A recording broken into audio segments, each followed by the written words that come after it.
need that in a relationship. Someone that's more dramatic than the other. Me and my wife take turns of being the dramatic one or the more poised one. It's just balance, right? It's interesting. You'll discover that if you do ever have kids, because I remember being out once in a canoe. We were out in a canoe, and it was the first time, and I was like, yeah, I'll just take both kids by myself in a canoe. Like, why not? Like, life jackets, wear the whole proper gear and all that. And there were some geese flying overhead, and the kids were like, wow. And they both like leaned at the same time. And I was like, no, and like into the water and like upside down canoe. The canoe's going. I'm like losing a paddle. I've got to fish the kids out of the water. And all I want to be is like, I'm just in the middle of a lake with two kids. Like, I think Jack was 2, so Abby would have been 5. Like, small kids. I was just about to ask him, like, oh, could you do a rescue, like, flip? Nope, you certainly could not. I'm like, oh. And so, but like, no time to freak out whatsoever. Like, it's, hey, kids, this is super fun. Oh, my goodness. Did you guys think we were going to go for a swim today? Isn't it awesome? Look, let's learn this. Okay, why don't you climb up on top of mommy's head? Okay, yeah, you grab onto okay, and I'll try to drag the canoe. This is such an adventure. Like, oh my goodness. Oh, but you don't, like, you have to, like, someone gets to freak out. they'll pick up on it, yeah. And someone gets to stay calm. And if you freak out, it's not. So. That's so funny. Is it your turn to freak out? I'm going to use that next time something happens and say, no, Jasmine, it's my turn to freak out, please. You've got to be You had the last one.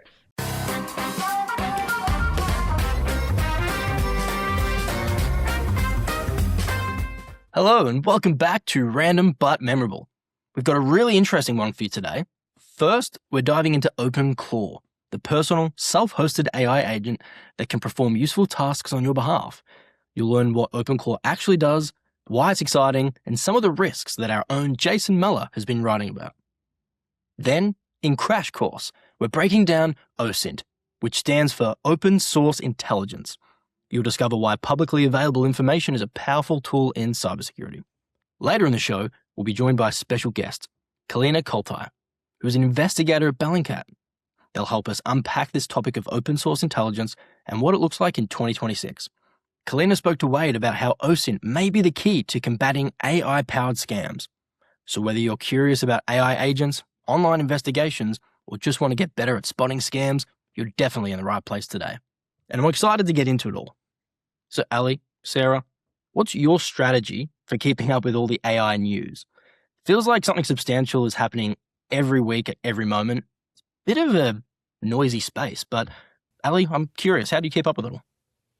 I completely agree with you. It feels like it is changing day by day, or in some cases, hour by hour. I subscribe to The Rundown. So it's a daily newsletter, which I typically don't like daily emails, but given how quickly things are moving in the AI space, I find it does a really good job of breaking down what to know, what's happening in a really timely way, because you're spot on. It's noisy and it's evolving quickly. What about you, Sarah? I'm reliant on all of the daily 1Password stuff that comes up. Jason Meller puts out all kinds of regular information. His OpenClaw stuff is what made me think, like, I heard OpenClaw and I was like, yes, finally a hack for the claw machine. I can do it. But no, that wasn't what it was about. So I rely on that internal, knowledge source. I think the other side of it is also, I think there's a lot of news that floats around. And I think for me, I come back to, am I actually using these tools? Am I looking at these tools? Yes or no? And like trying to ignore some of it. Cause I think sometimes there's a lot of talk about things, and whether or not they'll actually impact me day to day is really a question. I think I have to still just kind of wait and see. And everything seems to move at such a rapid pace that by the time it's going to affect me, it might have evolved significantly anyway. So I just kind of ignore some of it, because if I try to stay on top of it all, it's just not going to happen. I think it's a good point. I'm also glad that you brought up OpenClaw, because that is what we're going to chat about in our Watchtower Weekly segment, the part of the show where we unpack the latest trends in cybersecurity and privacy. So let's just start with a quick primer in case you, the listener, have not heard of it yet. OpenClaw, previously called ClaudeBot and MoltBot. So if you've heard of those two names, they're referring to the same thing. It is an open source and still fairly experimental AI assistant. So the neat thing about OpenClaw that is new is that it can perform all sorts of tasks on your behalf by browsing the web and connecting with other tools. So imagine being able to connect an Gmail with a task on a different website and kind of doing those two things together. It also, very importantly, runs locally. So that means that it runs on your device itself. Think of OpenClaw like a semi-independent digital assistant. And another key component, which is very interesting, is this OpenClaw community, which creates and shares new skills online. So these are skills that provide new capabilities and integrations with your favorite apps. Some people are calling OpenClaw magical. Others, like ZNet's Charlie Osborne, are calling it a security nightmare. Before we go any deeper, have either of you come across OpenClaw before this week? Sarah, you mentioned maybe you have. So my exposure at this point has just been through Jason's blog post, which you guys can have a read later. It'll be posted in the show notes later. But I am not a new technology adopter. So for me, I'm not plugging anything into anything and seeing how it goes and testing it out. Like, I need security tools that are dependable and reliable, and when I click it, it's going to do exactly what I expect it to. And I'm not looking to add any magic to my life. I'm just looking for plain old reliability. So I haven't played with it at all. Have you done anything with it, Jaden? I haven't done anything with it. I have heard of it and done some reading. I find, going back to our news about AI, everything moves so fast, and I wouldn't say that I'm a first mover in the market to adopt things. Same as you, Sarah. I like to wait for the public to adopt things first, wait for the Darwinistic view of it, I guess you could say. What's going to rise to the top and stick around because it survived the test of time. So what did interest me, though, was the locally part of it and being open source. I see it being very beneficial, but also locally sometimes can be a scary thing, depending on what's on my device. What do I have that I forgot that I have on my device, but I haven't used it myself as of yet. So let's dig into this a little bit more. OpenClaw is designed to make AI models more useful in your everyday life. So instead of just responding to prompts, the idea is that it can take actions like browsing websites, filling in forms, interacting with apps, and chain tasks together on your behalf. I think this is part of a broader shift towards agentic AI, where models aren't just answering questions, but they're now starting to do things for you. We've been talking about this a lot on the podcast lately because this is where a lot of technology companies are going. On paper, it's incredibly powerful, but giving an AI agent access to your favorite apps and tools also comes with risks. Sarah, you mentioned some of them. What do you think about this? What stands out to you here from a security perspective? Jaden, I'd love to hear you talk a little bit more about that locally stored piece. Yeah. The scary thing is locally means I want to assume that I know what's on my device. Locally means it's on my machine. And I'll be honest with you, days go by so fast. Sometimes I forget what I actually have on my machine. Maybe I've accidentally saved a document that I don't want to have access. It was only a temporary thing that I needed to print it off for a hard copy. Or maybe there are other secrets and confidential things that I didn't know I had. It kind of relies on me being, I guess, deliberate with everything I'm doing on my machine. And if I don't know enough, it's very easy for scope creep. If something's trying to automate and I give it too many permissions, how do I know where that's going to stop? So from a security perspective, it's all about trying to de-risk, in my opinion. And if I don't know what the parameter of my risk might be, I'm not sure how I feel. I don't know enough. And I think that's a scary thing for me, at least. But how about you, Sarah? Yeah, I think it's that same idea of what's the scope and what's the idea behind it. Like, I know I've looked at a few where it's calendars, because like calendars are always the first line of like, where does things get difficult? Because you're trying to connect to different people, you're trying to connect your links for your calls, that, you know, whether you're using Zoom or Teams or whatever. Like, how do I make all of that just, yes, let's have a call tomorrow at 3. Okay, something goes and makes a call and puts it on my calendar and does all of that. But then does that tool then see everything that's on my calendar? Are they then making a local copy on their end? So do they know when my doctor's appointments are? Do they see all the random, like, this is the annual date for you to do your RRSP deadlines? Like, are all of those things also then being stored by their machines? And like, where does that data boundary exist, and how much all of a sudden information am I giving access to all of these agents, and how do I keep that really like cut down? Like, how do I make sure that I'm keeping my stuff on lockdown that needs to be on lockdown? Like, you know, I don't need to know when my annual health checkup is on the robot side. I need to know that, but like my robot doesn't need to know that, but like my robot's company, definitely I don't want to know that. So how do I get all of that sort of fine grained control in place? And I think that's where I think a lot of us are still sort of I guess struggling with, like, are we giving away too many permissions? Where you at? Like, have you connected anything to your favorite apps AI wise, or how do you feel about it? I've only played around with browser AI agents, and I would say never connecting to my system. So I have a couple of agents that scan websites in the morning for news in the IAM space to stay on top of what's happening. But I share Sarah's concerns about the blast radius, and without clear guardrails, how do you set the permissions of what an AI agent can see and do on your behalf? Because when you give it access to your full calendar, now it has access to your full calendar, right? So that makes me feel a little bit nervous. Yeah, I actually went through recently and did a bit of an audit of my Google account and saw all those things that I've also authorized Google to get access to, very much like what you said, Sarah, about calendar. And there were some things there that I had still legacy from years ago that I thought, it's about time you sort of get disconnected. I don't know why I still had you there. So I can see that being an issue with AI agents as well. And it's actually something that Jason Meller at 1Password unpacked in a recent blog post. And he wrote, and I'm sure this is sort of the sentiment that we all share, it's incredible, it's terrifying, which really captures that tension we're seeing with a lot of these AI advancements right now. Jason explores how those agent skills, which feel like magic when they work, can quickly become an attack surface. He explains that skills are often just a markdown file. That's basic text with special formatting. We spoke about MCP in the last episode, which gives AI services a structured way of interacting with other tools. But Jason explains that OpenClaw skills don't need to use MCP. These skills can easily include scripts that happen outside of MCP. So what does this actually mean in practice? Some skills might be malicious. If an AI agent can access systems, trigger actions, or chain workflows together, attackers can try to manipulate or hijack those capabilities.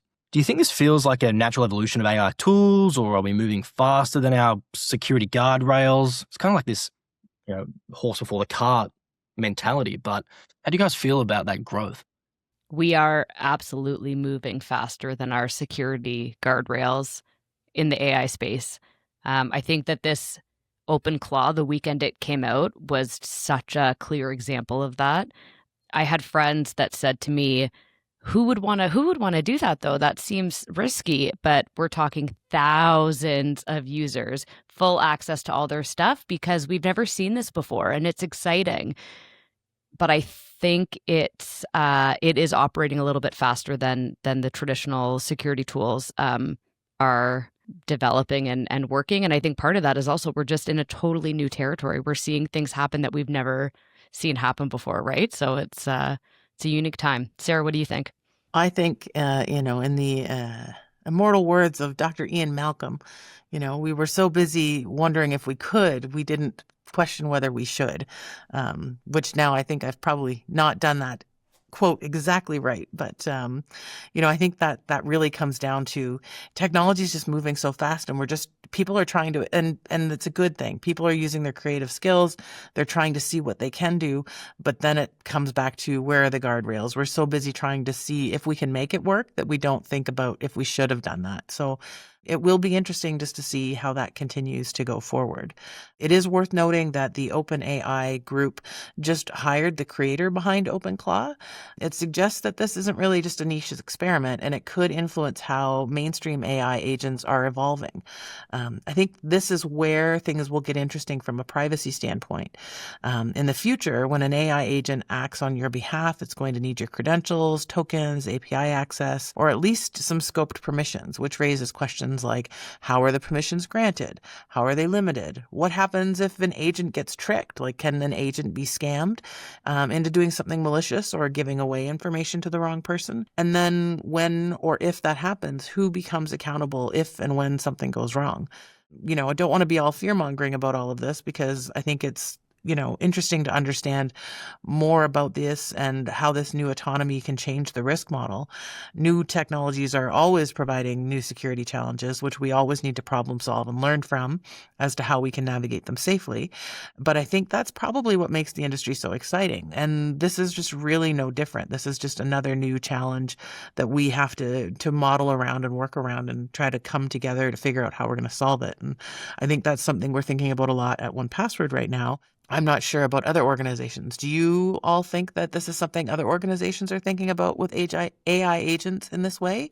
Or as like their identities that need to be governed and logged, and how we can give those identities privilege controls? Or are we still in that sort of like, wow, look what we can do phase of things? I think we're a little bit of both. I fortunately get to speak to customers all day, and I leverage their knowledge because they're out sometimes doing wonderful things as well, right? My job's to share the security practices from the 1Password perspective, and I think it's kind of a bit of a Schrodinger's cat. You don't know how many agents might be out there that your end users are accessing, or how many people can spin them up, and they're so easy sometimes to deploy, and it's as simple as just clicking a couple of buttons and there they go. So I don't know if it's necessarily the forefront right now. Sometimes hindsight, bites you in the butt. You turn around and go, wow, look how many I actually have to clean up now. So I don't know. I think we're at that weird tipping point. Little reference to Malcolm Turnbull there, if anyone's a fan of his books. I think we're at that tipping point where we're really starting to lean into someone should probably start doing something about governing all of these agents and the access it has. I think it actually reflects what the three of us have just chatted about in terms of being an early adopter versus kind of the wait and see. I think that there are companies that are experimenting and leveraging and thinking about ways to use AI in the sense of agents, right? So I'm thinking of companies that are deploying engineering AI agents that can help with code reviews and deploying code and speeding things up. But then I think that there's a lot of companies whose extent of using AI is questions into ChatGPT. So I think the market reflects our small little group of four here in terms of being an early adopter versus waiting and kind of seeing what happens. I don't think this is necessarily about saying don't build this. And Jaden, I think you mentioned this a little bit, but it's more how do we build it responsibly, right? So the more capable AI agents become, the more that we're going to need clear boundaries like permissioning models and strong authentication, visibility, of course, into what actions are being taken, and those guardrails that prevent, hopefully, agents from escalating privileges or accessing sensitive data unnecessarily. And in many ways, I think OpenClaw is a bit of a glimpse of where AI is heading. So the question probably is not whether agents will exist, but more how we design them so that they are secure by default. And that's the real takeaway, I hope, for the listeners, is that innovation and security have to move together. Sarah, are you excited to see how 1Password will navigate this?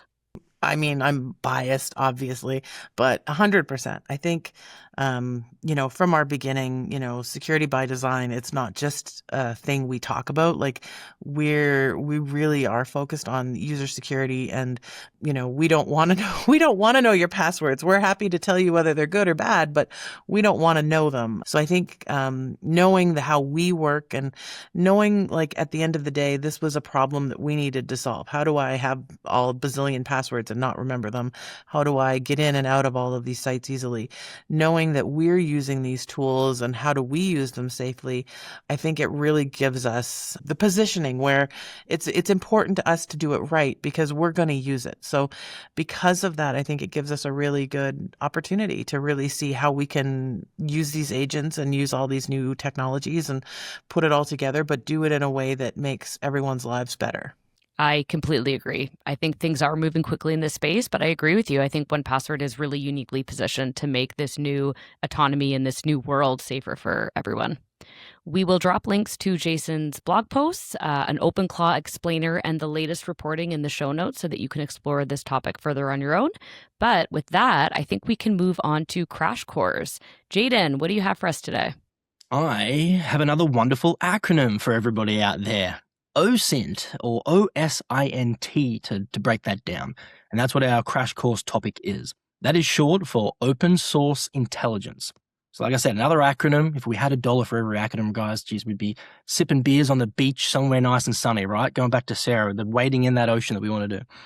Before we dive into it, though, have either of you heard of what OSINT is? Ever come across it before? I have not. Sarah, have you? I was going to say I'm probably going to be the only one, but it's an acronym. So I'm glad I'm not alone, but it is definitely an acronym that I haven't heard. I'm wanting to hear more about all of this. So I'm looking forward to you telling us all about it, Jaden. All right, pressure's on me. Let's go for it. So we'll break it down. So OSINT refers to the process of gathering publicly available information and analyzing it to gain a deeper understanding of people, organizations, or events. It's used to verify claims, assess threats, and identify potential leaks or vulnerabilities. Journalists, researchers, security teams, government agencies and law enforcement, academics, and investigators all rely on OSINT to turn scattered data into actionable insight. Nothing about OSINT requires hacking. It's all about taking small pieces of information, stitching them together, and applying an analytical lens to form a much clearer picture.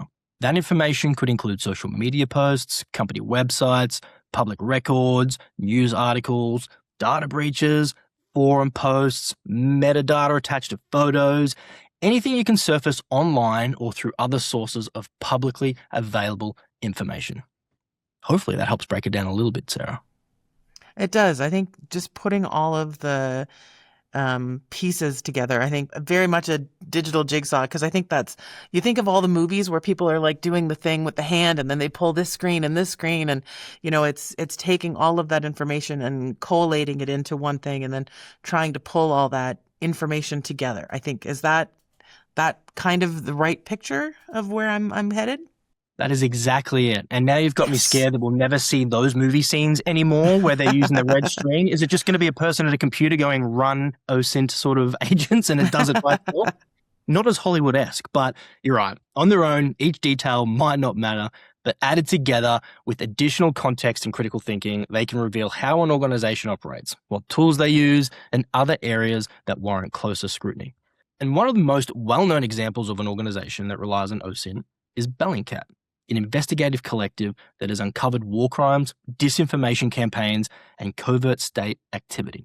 Bellingcat has exposed these events through detailed digital analysis of satellite imagery, social media posts, public records, and techniques like geolocation and chronolocation, sometimes using clues as small as shadows or weather patterns to verify where and when something occurred.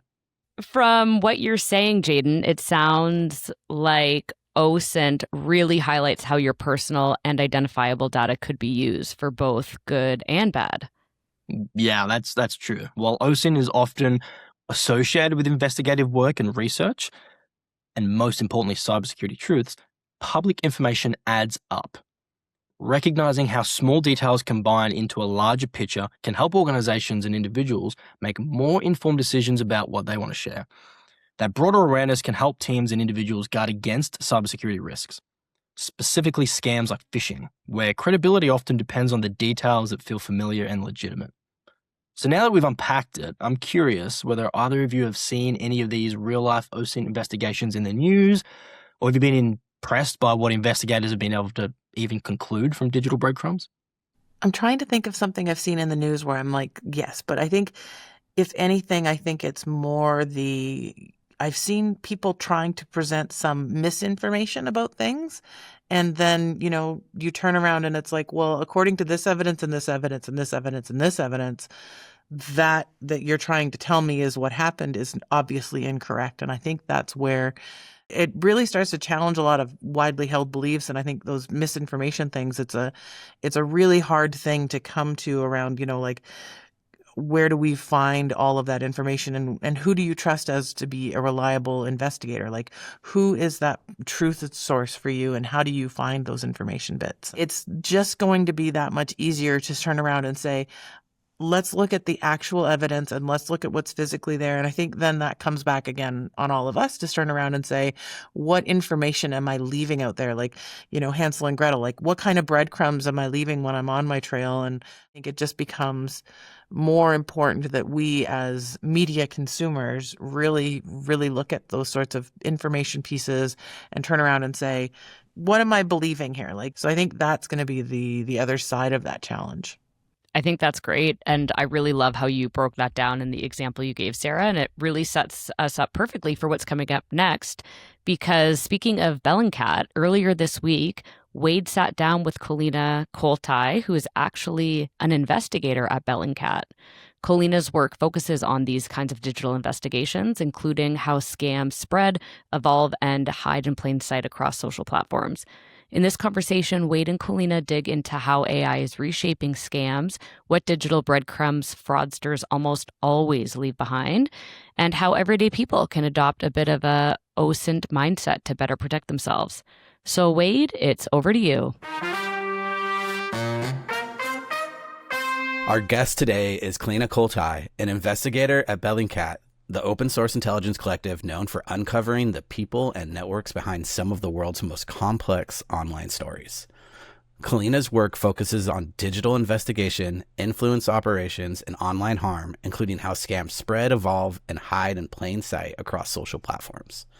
Today, she's joining us to talk about the rise of AI-powered scams, from fake holiday deals to romance scams, and why open source intelligence, or OSINT, is one of the most powerful tools we have for understanding and fighting back against them. Kolina, welcome. I'm super excited. I'm not going to lie. I did a bunch of research on you before this and watched a bunch of your interviews. OSINT is definitely one of my hobbies and things I've done a lot. So really happy to have you here. I'm excited to be here. Feel very flattered you did the research. You did OSINT on me, I guess. Is that like? Oh, yes. I've worked in threat operations for 10 years where I've won. Do you know what Trace Labs is? Yeah, I do. I won a black badge from Trace Labs a while back. Like, that's the level of OSINT I've done. So I've done a lot. But it's fun. I feel like everyone does some level, or I like to think that everyone does some level of OSINT if they navigate their space online. And it's just about, I think, building up a skill set. It should be something in your like media literacy like toolbox, if you will. So that's a great one. I teach an intelligence class sometimes on the side, and I taught it to some college students. And one of the labs, of course, is OSINT. And me not trying to figure out a target, I just told them to OSINT me. And within like 3 minutes, one of the kids came up with me with my address and my child's name. And I was like, great, that's not what I wanted. But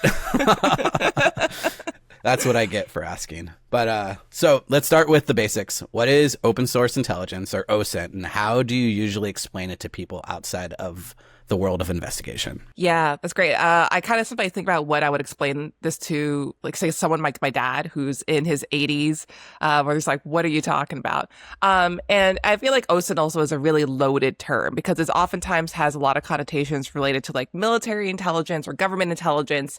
But really, I think open source really is like a really good term. You also will hear other terms like maybe digital investigations or online investigations, digital forensics. I think there's actually a wide sort of umbrella of terms that are used to describe the kind of work that I do. And either one, I think, kind of works depending on sort of what your flavor and what your take is, because there's, I think, a lot of different techniques involved in it. And so without getting too into the weeds about the naming conventions of open source, the way that I like to describe it is that we do a particular type of journalism and investigations that I like to say that anyone could do. It's stuff that's available that would be like online, available to the public in some manner or capacity. So this comes from a variety of different sources. You could imagine, say, like news media, when we go to like read a news article, that is a bit of open source information. If you think about public records, so like voting records or, deeds and housing stuff, or, business registries, those are all like public records. You can then imagine stuff like social media. Anyone can go into social media and see what someone posts. And so there is a wide range in like geolocation. So Google Maps, and including satellite imagery. These are all different bits of information out there in the world that's open and available to the public in some manner. And so when we think about doing investigations in the world, these are the things we are relying on. Versus in some ways, like if you think about a lot of traditional, maybe shoe leather journalism, you might imagine, you're going down up at the street, trying to like talk to people, you're knocking on doors, you're getting witness testimonies, you're getting maybe a whistleblower. And I think that's a really important part of journalism. And oftentimes when we think about that, open source sources and like firsthand sources, those two like marry perfectly in really powerful investigations. But there's a lot of things that you can do just open source on. You almost don't even need, a witness in some cases because the sources are so clear. And so this is kind of like saying, like, when we think about investigating things, whether it's not you're navigating your space online, it doesn't always have to be in the immediate journalism context. You think about, like, how can I know what to trust online and not online? And we use open sources. What's available out there in the world to help me figure out whether or not this is something that's trustworthy or whether something is true, if this thing really happened, if something is AI or not AI. These are all things that I have to rely on open sources, and it's something I can't just go and talk to someone about. Yeah. So you did mention a couple tools, right? So Google, of course, any type of search engine is going to be very powerful, any type of map, maybe social media. But what are some other tools that maybe people don't think about when it comes to OSINT? Oh, my goodness. How much time do we have? I think a good OSINT investigator is only as good as their tool belt sometimes. This is a great time for me to plug. We have something called the Bellingcat toolkit. And so we actually crafted a toolkit where it has a list of all these tools in which we write descriptions, how to use them, whether they're free, whether they're paid. And so I do recommend that if people are interested in this, we can check out that toolkit. I mean, there's lots and lots of tools out there, but I think there are, besides using your search engines, your reverse image search, things like that. I think there are ways, things that people don't always think about. Like, if I'm doing an investigation, we might even look at, say, someone's Strava, which has, if you're familiar, Strava is a very popular running social media app. And so Strava could be really useful in terms of finding out, where, if you find someone's account, where are they running, where have they been at that time, who are they maybe running with? And so you got a lot of information that way. So you have both chronolocation of when they were somewhere and geolocation, where they are in the world. And so that is something that's underutilized. You can search or something. There's really fun investigations my colleagues have done, even looking at flashcards. So there's all these flashcard apps out there, and people have used these flashcard apps to study where say nuclear weapons are, because they have to memorize it. But then the cards are made public and they don't realize they're open to anyone. So anyone can go and then look up where active nuclear weapons are. And so you can really there's so much data and information out there about a person. That one I have never heard, and it's crazy. I've heard a couple different OSINT tools. My one that I find most scary is public records, like housing records, right? Or tax records. It's just crazy that that's online for anyone to search. What are some common digital breadcrumbs that scammers leave behind that you've seen? Are they usually trying to be careful, or is there always something out there that you can find? I think there's almost always a clue. There's certainly going to be amazing scammers. I sometimes even think if I wanted to become a scammer, I'd be so good at it. Because I know what are the clues not to leave behind. I think that all the time. So it's not just you. Okay, I was oh my goodness, it's a good thing I got some morals. But I think it's hard. I think if it's just you think about one person scamming another person, they could be, I think, savvy enough to hide all their digital footprints. You do a brand new phone number, brand new email address. You are maybe smart about how you create those images. At some point, there's going to be some scamming component, right? It's not just about the conversation. And so when you kind of start getting into the financial component of scams, and that's where you start getting, I think, a little bit more clues, because you could be smart along these ways, but most scammers, it's a numbers game. You're not necessarily doing always highly tailored, specific, targeted scams, unless you are maybe a high value target, right? So we've seen things where people have created it was a case I think 1 or 2 years ago. Someone did an AI video audio scams where they pretended to be someone's boss and was able to wire millions of dollars, and that's more of a rarity than what we see typically. That one was someone called the board. They faked the board and had them transfer millions of dollars. I remember that one was crazy, but that was a crazy one. But no, yeah. that one's an exception. That one's not your typical. That's a highly crafted, scam. And I think that when we talk about scams, and that's like very wide because there's so many different types of scams out there, I think there's always some clue to let you know at least that this is a scam, even if you're not able to say, I know who's the person behind that scam. And I think for most people, just identifying that it is a scam and you should stop engaging, I think it's already a useful skill set. You know, you don't always have to be the person to be like, I need to go find out and investigate and point out who is this specific person. Because there's a lot of times where, you know, if you see like, say, a scammy Instagram account, it's going to be really hard for me to figure out exactly who is behind that Instagram account because, you know, anyone could create an account. You can be very anonymous. They don't they could be smart in the way they created it, where they don't like immediately give a clue about their other connections. And then as soon as they maybe like are done with doing what they're doing, they close it down and they can create a new one. And we may have that process where you can never figure it out. But if you are just an individual and you want to be sure whether or not before you purchase something or you engage with something, if it's scammy or not, you definitely can look at particular digital footprints or digital breadcrumbs, if you will, to let you know that, hey, I should be a little cautious here. Yeah. Whenever it involves money, that's immediately when my interest spikes. Yes. That is usually a really big clue. Right. Like, no, I didn't drive in Denver and have tolls I have to pay there. That was such a good tech scam. In your view, is anything untraceable now? Or is everything, are you going to be able to track them back at least? There's going to be a breadcrumb somewhere, right? That's like a hard, because I kind of want to say like, yes, there could be things that are untraceable, but I think that maybe the type of person who would be doing that would be doing it more than once. Yeah. I think, you know, the perfect crime is you do it once, totally untraceable, and then you never do it again. But I think odds are people are doing it. So I think it's the repeated component to a lot of these scams that gives you the trace. It's not just the one and done. If someone was doing just one time, say, scamming one human, set up all their fake accounts, got it, and then that was it, I think it'd be really hard to catch that person or that organization. But odds are they're doing it over and over again. The added investment to make that untraceable too is so much, right? Like you have to go through, or if you really want to truly, you have to do a bunch of sock puppet accounts and other things and work your way around. It's pretty crazy. Yeah, it's a lot of work. It's not impossible to make something untraceable. But I think like a lot of this work too, it really actually deals with the human nature, you know. There's like, you know, the sense like it's like human hacking in a sense. Like, what is a human going to click on? What is a human going to believe? What are things that we think about too? So like, one thing we do when we do these trainings for people and like how to like be safe online, or how people, if you're doing digital footprint tracing, like people tend to use like very similar usernames, the same username, and oftentimes the same password over and over again. So you think about like, there's just things we tend to do as humans because it's easier. And so when we think about, you know, tracing like a scammer or someone back and forth, is that they might start to get lazy, or maybe they get a little sloppy, or they use the same thing over the same technique over again. They might reuse a phone number, an email, because it takes a lot of time and a lot of investment to set up new ones.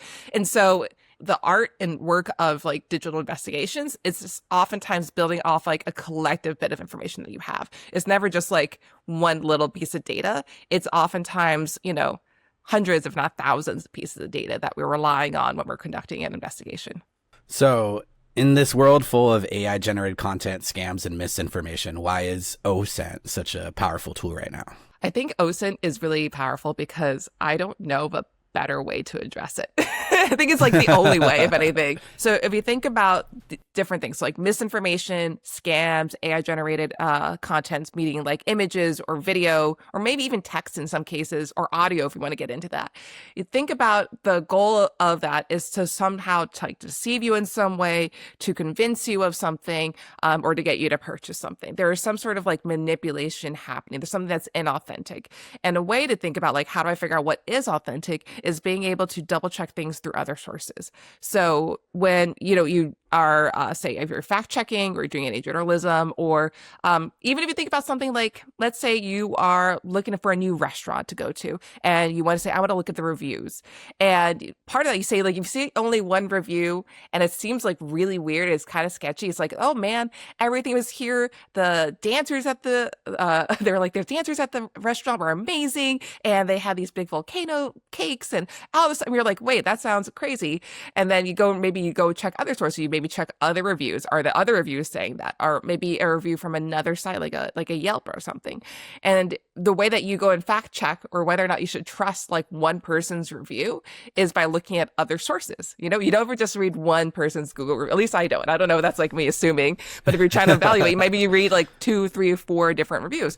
And I think that's one of the great ways. Like you're doing this little like open source. Trying to make an assessment whether or not this is thing. Are there photos of the restaurant there? Do these photos seem like to be accurate or from the exact restaurant it is? And so, another like an old school scam I think about is like back in the day when I would like try to like find like an apartment or you find a rental situation, you'll see this amazing like place that is for way too cheap, and you're like, what it's the screaming deal to get this amazing like apartment or amazing house for like well under the budget, and doing the simple task of just like reverse image searching the image lets you find out whether or not, oh, this is actually a house that's not for sale, someone's living there, or is a house that's actively for sale and not for rent. And that is just OSINT itself. Like I think like reverse image search is one of my favorite, most basic tools that people can use because it lets you assess whether or not you start beginning to trust something or not trust something and using an image. And I think that's one of the dangers when it comes to AI generated content, because, a lot of the tools that we rely on saying whether or not this is like old content that's already appeared on the internet and people are repackaging it. That's like very classic misinformation, especially when it comes to visual media. People will take say conflict imagery from a previous war, repackage it and say this is what's happening today, and maybe you're like, oh my gosh, that's crazy, and then you like do some reverse image search or some selective keyword searches, and then you find that image is from like actually 10 years ago, and you're like, okay, that's not relevant. And so now we're thinking about misinformation or scams like that. So things about like, is this house actually from another listing from a few years ago, or is this person actually it's a celebrity in another country that you just didn't recognize? You reverse image search. But with AI generated content, you're creating novel content, and AI generated content is getting to be so good now that I think it's harder and harder, even if you're adept online, to identify whether something is AI generated. And I think even the scarier component of that is that people are beginning to distrust real, authentic content, that we are so unsure of like where we are in the world that when we see real footage, if it doesn't really jive with what our perceptions are, or maybe that's something we didn't want to like immediately believe, we start doubting whether that's real. And if we can't tell when things are real and things are not, that's really difficult. And so that's why we also have to rely on open source investigation. And I think it's really tough because, we want to be able to know what's real and what's not in the world for things that matter to us, whether it's a scam or if it's navigating the news. It's so difficult. And that's one of the big risks, I think, with the proliferation of AI media, particularly in our day-to-day context. We've seen like an explosion of more AI scams on Instagram recently. What have you seen over there, and what do those scams usually tend to look like in practice?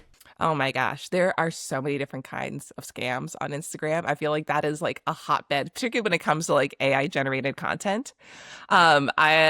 I would say on the let's say the very basic level that people that probably have even encountered themselves and they haven't even realized it is basically a sort of scam account that's selling you something. They may say like, it might be and also let's say a health product, some sort of health product. Someone might be pretending to be a doctor or a physician or a user of itself. Like, here's me, and that looked really negative. I was like overweight, or I had all this acne.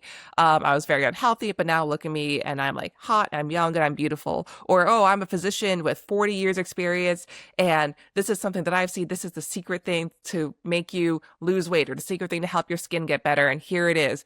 There's all these sort of like miracle things, and it looks like a real person is talking to you. And I think that's the part that gets really deceptive, is that particularly, in our social media sort of landscape, it's very common to say like have a little frame person in the corner and you have like images going, or you have it very cut and choppy because you've done these editings.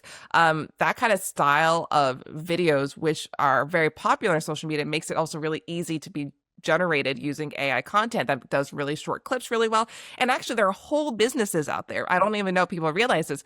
Whole marketing businesses out there where you can have an AI generated person. There are people who have sold their images, their likeness to various marketing companies. So that way, if you want to be able to have someone that looks like an influencer talk about their product, all you have to do is put in the script that you want, and then you get generated this video based on a real looking person that's just like basically their mouth is being AI generated to match your script with an AI audio. There are whole businesses out there on this. It's not illegal to do that. And so you are encountering tons of content on that, or a fake podcast. I know we're doing a podcast right now. Yeah. We are no, real. No, yeah, I've seen the fake podcast stuff. That is really good, right? Then I believe one of the AI tools literally had a thing that say, hey, make this topic into a fake podcast for me. And then so you could learn and listen to it. That one was really cool. Have you seen a lot of fake podcasts being posted? I've seen fake podcasts used for ridiculous things. I think one of the most ridiculous ones I saw is there's all these like drop ship jewelry stores like on Facebook or sometimes on Instagram, and it'll be like closing out sale, we have to get rid of all our products. Like that's very classic, like we're going out of business. Right there, yeah, immediately it's scam getting out. So these amazing pieces of jewelry, they're all handmade, and sometimes it's like an older person.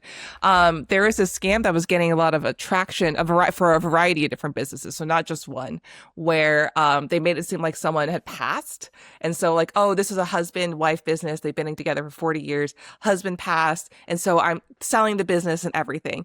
And so what I saw them do is create a fake podcast of like two young women talking about this business as it's a sob story, and they're like, oh my gosh, it's so awful, we have to support them, let me tell you about this like woman. It's like these two women, first of all, of course, all AI, everything is completely AI generated. So an AI generated podcast to sell an AI generated business to drop ship cheap jewelry that's probably from like Temu. And it's like there are layers to that the content. Wow. It's like you would have to first figure out that this is not just like a fake podcast clip that you're seeing, but that even that the business itself is not even like a real legitimate business. So there's like AI upon AI. So I know that might seem like, oh my gosh, that wouldn't happen to me, which is, it's similar, I think, when it comes to like misinformation or other scams. Like we want to believe things are real, I think, generally speaking. We want to believe there is some product out there that's going to make our skin perfect or going to make us lose all this weight or make our hair amazing or whatever it is. We want to believe that this amazingly beautiful, hot person is really into us, or we want to believe we're going to put money into this thing and it's going to make us more money. These are the things we want in life. And so you're having to do the extra work to be like, no, popping that bubble that this person's not real, that this scam is not real. It's so hard because we want to, enjoy the fantasy, I think, in a lot of ways. We don't want to constantly think that everyone is out to get us. I think that's a really maybe miserable way to live our lives. But I think particularly with the advent of AI generated content, the ease in which people are able to proliferate these types of scams and these kinds of contents, it's astronomical. It's like the scams have always existed. That in itself is not a new phenomenon. Photoshop's always existed. There's always been ways of people trying to get around stuff.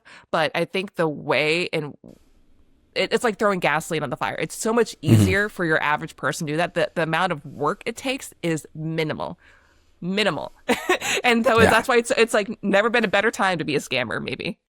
Right? Like the nets are being cast wider and wider, and the tools are so much easier to use. And the crazy part is like a lot of them are open source too. Like you can go on GitHub and go look at them, which is pretty funny. Yeah. I mean, I got something the other day which was like a bill for like a business registry, like, and it's like, it's overdue, you have to pay it immediately, all these fines. And I'm like, oh my gosh, it looked official. It looked like it was from like the state of Washington. And I was like, kind of like, oh my gosh, I like a moment and like panic. Oh, that's the other component of this, is that there's these scams like that play on your panic emotions or your fear emotions are like the worst, because that's like the time where you have to like be the most like, but so these panicky ones where you're like, have a bill or a fine, where they say like, you have to do something now because you're going to get in trouble otherwise, or it's going to be worse. Like all it would have took was like going to actually the Washington state like official website to check whether this is like legitimate or not. And on the site it says like, by the way, there is a scam happening that uses this, and you're like, okay. But it was like probably embarrassingly like 20 minutes where I thought this was like a real thing. You have to be vigilant. Yeah. I would it's almost not in this day and age. I'd almost think like snail mail scams, which I receive quite a lot still, are almost more believable because that's so much more effort that they have to put in that I'm like, I can't believe someone would send me this and try to get me to sign up for their services by saying I owe the government a bunch of money and I have to go through them. It's crazy. So how do you recognize an AI scam profile? So the way that I think about this is I've gone to the point, my advice has changed over the years, because before I'd be like, oh, look at the hands, look at the movement, things like that. But things have extra gotten fingers. Yeah. Oh yeah, extra fingers, extra teeth. Things have gotten a lot better, and it's particularly when you think about this like choppy style. It becomes maybe hard, particularly if you're using one of these services that looks pretty good. So I think about what you have to look to other sources and other bits. When we think about doing investigations and you're like looking to multiple sources to verify something, similarly for the Instagram account. So one thing I like to do is look at the age of the account. How old is the account? It's not always perfect because sometimes people buy an old account. So if you see an account that's like 7, 8 years old, scroll to the bottom and see how they've been posting for 7 or 8 years, right? So if it's a new account, we can look at like when new AI models are released, like with Nano Banana or anything, some of the new ones that are just coming out. When we have a new model release, there might be like new accounts that get created based off that. So if there's really high quality, really professional looking stuff, but they've only been posting for 2-3 months, that might be scammy. It's not 100%, but it's something that might be a flag. If it's a really old account, like 7, 8 years, but they only have content from the past like 2 or 3 months, that's probably a purchase account. Another thing to do is like if you scroll back and you see that the content greatly changes and maybe the stuff originally looked very AI, but now it doesn't, that's also a flag. What is the content? What have they been posting? So just scroll on down and say like, okay, this person is claiming to be a doctor, but the doctor has changed multiple times in older footage. So that's another way. Do they look exactly the same in all the footage? Authentic content creators will wear different outfits, go to different scenarios, different things like that. They look like a real person. Are they responding to comments? If they're not doing any of that and it's like the exact same person in the exact same outfit in 50 different videos in the exact same cropping, that's also going to be suspect. So you're looking to look at other clues.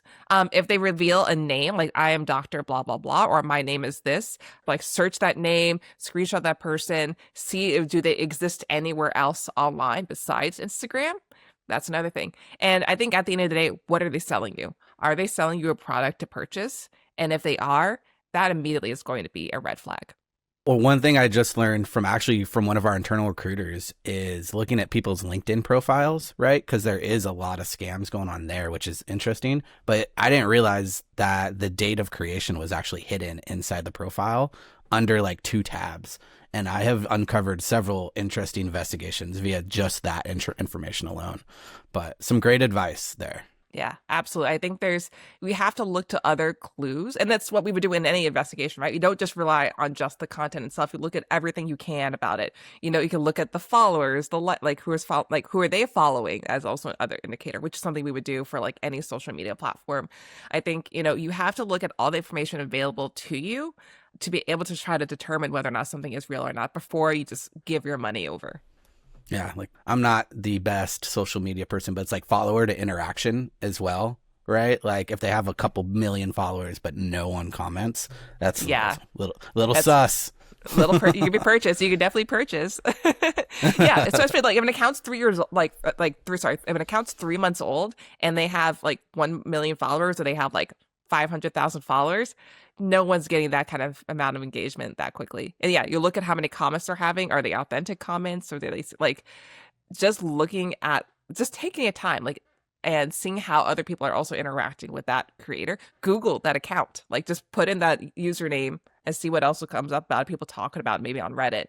And I think it's tough because I'm asking people to do this. And I think there's another component about the workload that we're in. Maybe people don't want to do that. And I think that's something we have to really think about. It's like, you know, it's a lot to expect in your day-to-day. If you're like at work all day, you come home, you just want to be able to scroll and then just some like social media content. It's might be too much to ask people to do an investigation like, oh, I think this is AI. Do that if you think that this might be something you want to give your money to. But I think this is why we need a lot of protections or better labeling. We have really poor labeling about whether or not something is an ad or a scam or these types of accounts. Like they just should straight up like maybe like not even be allowed. But platforms aren't necessarily always designed with the user's best intentions in mind. At the end of the day, those are businesses, and the way those businesses are going to stay making money is they gotta be profitable somehow, and that's oftentimes by letting these accounts continue to like sell. Selling that, right? Getting you to go to their pages because the company is selling ads on that page, right? Or information, right? So it is kind of scary how much these larger organizations will allow this to go on just because they're profiting too. Like that is probably a very good dark YouTube video somewhere. Yeah. Where do you think like a beginner should start besides the Bellingcat? First, I'm going to say the Bellingcat OSINT tool list. What tools on that list do you think should be like the number one go-to? It depends on what you're trying to do. So, Okay. Some people find that they want to get into some of this just through geolocation, right? So imagine someone sent you a photo and they're like, oh, I'm here at this location. And they're like, wait a second, is this really the location where it is? And you're able to identify whether or not that photo was taken actually at that spot. So if we're talking about geolocation, using anything from Google Maps or any of the other like Yandex Maps, Bing Maps, Apple Maps, like you get a lot of Street View.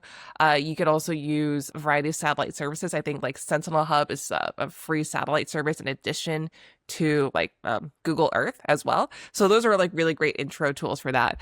I think that if you were trying to get into digital footprint tracing and say like you have a username, you're like, I want to see where this username has also been registered across the internet. So you could certainly go to 600 different websites to see is username XYZ registered here, or you can use a tool like what's my name.app, plug it in, and then it'll do a quick search. Now, there's always caveats with using free tools because sometimes they work a little hit and miss, so sometimes you might have to run it a few different times. So I will say that. But you could use like a tool like that. There are free tools out there that let you say search all these sites. You pop in the username, and then it'll tell you here's the link to that username registered on the site, and it helps like you find that other user. Because as we know, people tend to use the same or very similar looking usernames across multiple social media sites. Another potential tool is if you want to get into financial investigations is something like Open Corporates. Open Corporates lets you to search business registries across multiple countries with ease. So instead of having to go to a specific country, like say you want to search in the US, which also might be really difficult because we have like 50 different states and all these registries, is that maybe you just go into Open Corporates and it'll be able to look and say, hey, actually there's a business by this name registered in the UK through it's a UK company's house, and then you're able to go and do an investigation that way. So that's also a really useful tool if you're getting to like more financial based investigations. We can like keep going on. No, that's good. Like those are ones that I have never heard of, which I love. Like my basic go-to one is I take the email address and go to have I been pwned and check if they've been in any breaches to see the age and see possibly like how active it's being used. That one's kind of allowed me to pivot further a lot of the times. And then if I have that, me as a security expert, if I have that breach data, sometimes I can dive further with that if I'm doing an investigation. Yes, exactly. That's if you're starting to get into leak data, that's absolutely like, and it's actually, I would say for people for their own personal security, always good to go on Have I Been Pwned to see whether or not your email or your password has been included in breaches. And I was actually demoing this to my brother just a few weeks ago and be like, let's check yours and see how you're doing. And then he's like, we had him check his password and his passwords were fine. And he was like, oh, thank goodness. And it's a good personal check. So that's a great resource. Absolutely. And I love a free resource over a paid. Shameless plug, 1Password auto checks it for you if you have all your stuff set up with our Watchtower. All right. So if listeners remember one thing from our great conversation today, what do you think it's the most important takeaway, at least about AI scams today? If it's too good to be true, it probably is. That's very good. I don't know how many times I've told my dad that as he's trying to buy drones off the internet, like, like those are too cheap. That's not a real thing. You're just sending your money into China. Don't do that. All right. It's true. Like, oh my gosh, there was these during the holidays. They look so bad in my opinion. I can't believe people fell for them. But there was like all these videos of like cute little like robot dogs are going to be like $20, and they're very lifelike, and they're just like AI generated dogs. Like they're not even like anything. There's cute little tiny dogs, AI generated. It's going to be $20. What a deal. I was like, that is not anywhere near what an AI robot dog would cost. And the thing that arrived on people's doorsteps was like those like little like goes yip yip yip, and then they like do a little. I know black exactly. I know we have one at the house. It's like the '90s robot dog, if you can think about that. Like, like it sits and stuff. Yeah.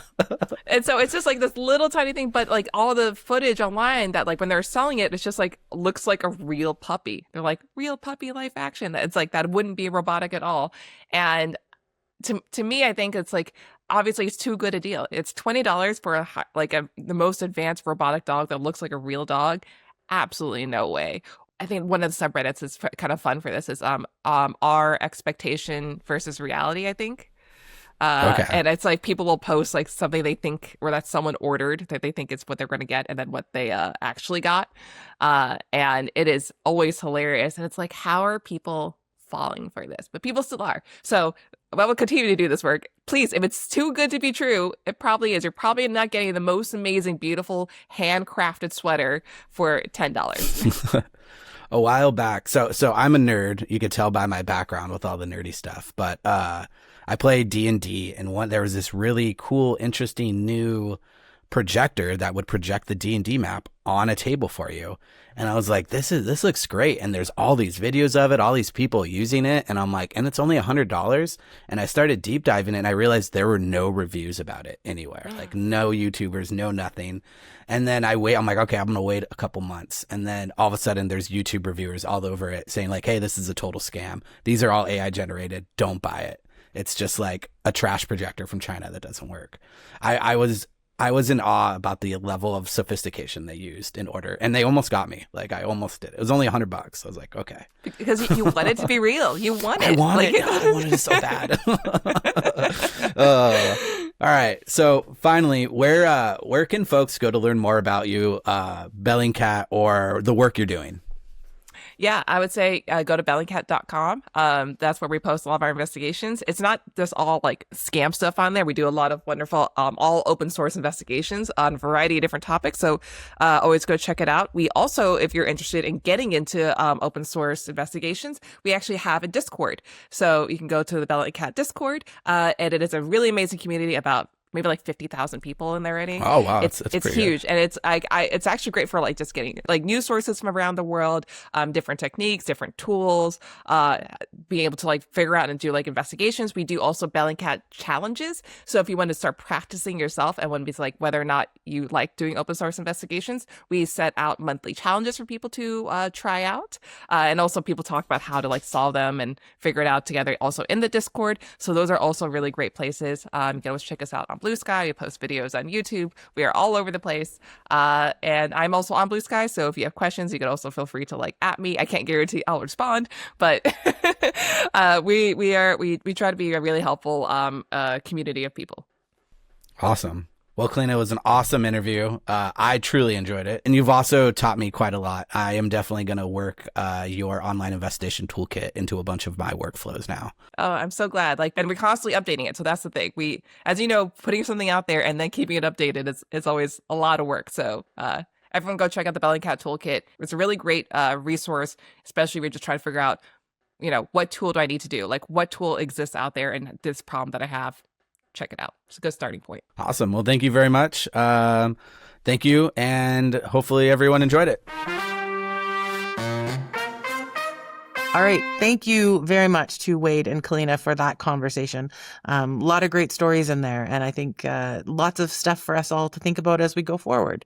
Now it's time for us to go over to Ask 1Password. And this week we have a fun one from Maisie, who says, hey, 1Password, my question for the podcast is, what is your favorite depiction of hacking in a movie or TV show and why? Are there any so bad that are cringeworthy? Thank you to the whole team at 1Password for everything you do. Maisie. Yeah, anytime I see someone smashing the keyboard on like an old DOS system or clearly very proactive at hacking into something, it impresses me, but that's where it breaks that wall for me. Like, I don't think hacking is that fast and rapid and intuitive. It's a lot of actually just staring at a screen and going, shucks, how do I actually get in here? So I love the theatrics of it, but unfortunately, I think I've seen behind the curtain. The realistic hacking is that, breach credentials, people just walk through the door. It's kind of like when you go to a restaurant, you don't want to see how they prepare your food. Sometimes you don't want to know those things. So for me, a lot of it's unfortunately a bit spoiled. I don't have a technical background, but my husband is a software engineer. So he always tells me that when there's hacking scenes in movies and TV shows and they show a screen and they're just typing in nonsense, he's like, this is not only is it not an engineering language, but this is just absolute nonsense that they're putting it in, but it looks, it's on a dark screen and it's in the right typeface. So I always have to laugh at that when we're stumble across something like that. No, I got to go back to Jurassic Park because I feel like that was one of the first times where it was like, look, this object white rabbit, like it was like OBJ, like it didn't spell out object, like it was like, and then it was like, like the whole thing there was just to me like, it's just that basic. It's just that, because sometimes you see the hacking things where it's like, oh, quickly, I need to do, and then like, okay, it's defragmenting. Hold on, 5% more. Like we're almost there. Like those ones are just like, I don't think that's really quite how it works. But I do appreciate that scene back from Jurassic Park. It's one of my favorites in terms of just. It's just that simple. Like it just needs to be a simple line of code that's written in somewhere, and then it just triggers a cascade of everything. But yes, so hopefully, Maisie, that answered your questions. I feel like we should have given you a list of a bunch of really good movies, but it's hard to do because I don't know if there's a whole lot of movies out there that actually show hacking to be anything realistic, because I think it's actually a lot more boring in real life than it is in the 5-star Hollywood movies. So if you've got any questions out there that you'd love for us to answer, though, in a future episode, you can send an email or a voice note over to podcast@onepassword.com. Alternatively, you can leave a comment over at our forum at onepassword.community. We always love hearing from you and being able to help our listeners out with anything that they might like to know.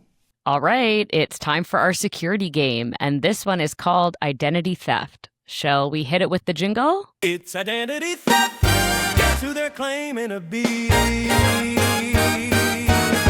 Fire your yes or no questions for security and catch that fake ID. So good. So good.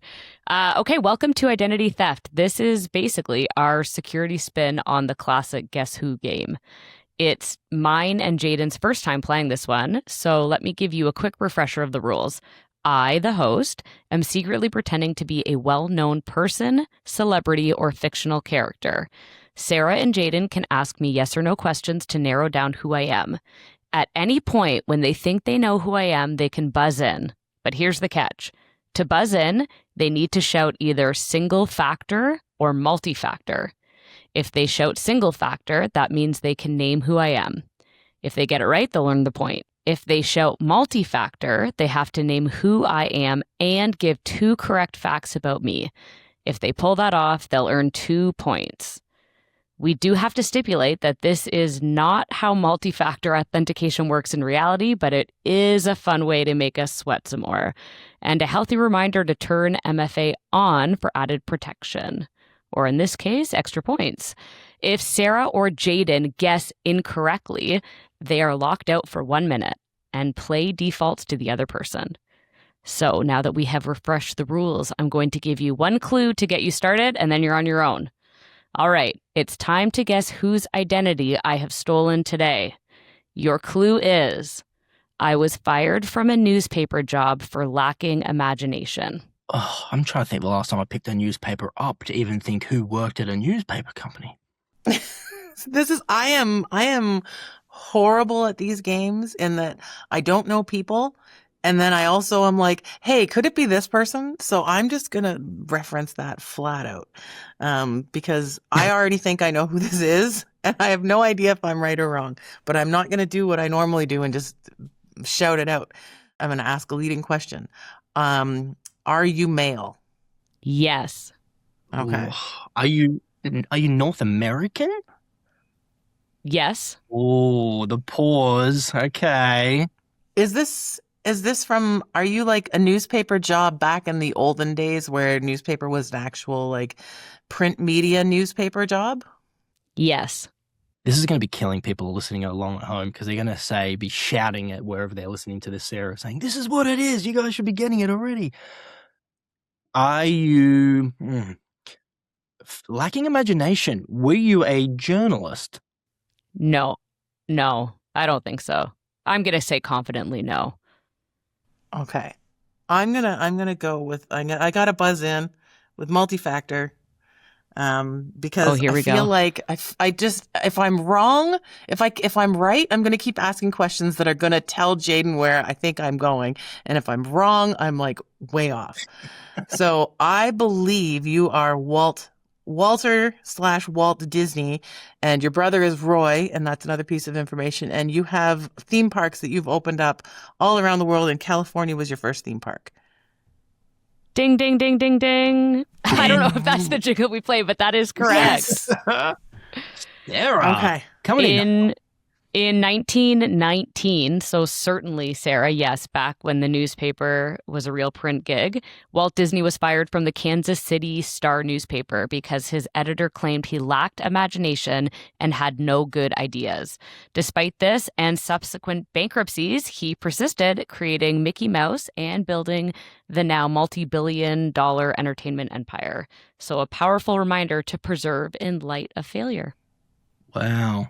Good on you, Sarah. Imagine You being know the what? person that... Oh, yeah. Can you imagine you're the guy that fired Disney because he had no imagination? Like, well then. And at the same time, though, that guy was probably like, I have a paper to print and I have circulation numbers to hit, and this isn't doing it, man. Yeah. As soon as I saw that, I'm like, oh, I think that's it. And then I was like, I can't not guess it because otherwise I'm going to keep asking questions. Do you have a theme park? Yeah, that would have narrowed it down so much, and I would have been buzzing in as quick as I could, Sarah. It's a smart play. Like, how about movie studios? Have you created any feature-length films? Have you won any Academy Awards?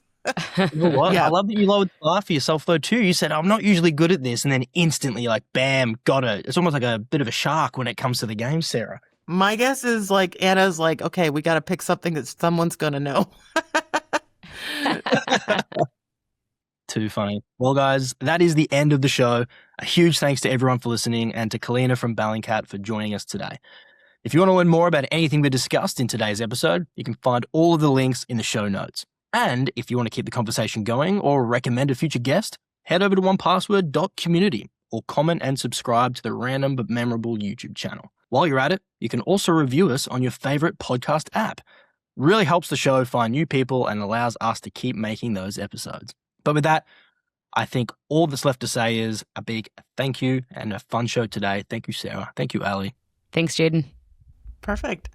Thank you both. Have a great day, everybody. And as always, stay safe out there. Thanks, Sarah. Thanks, Anna. Bye.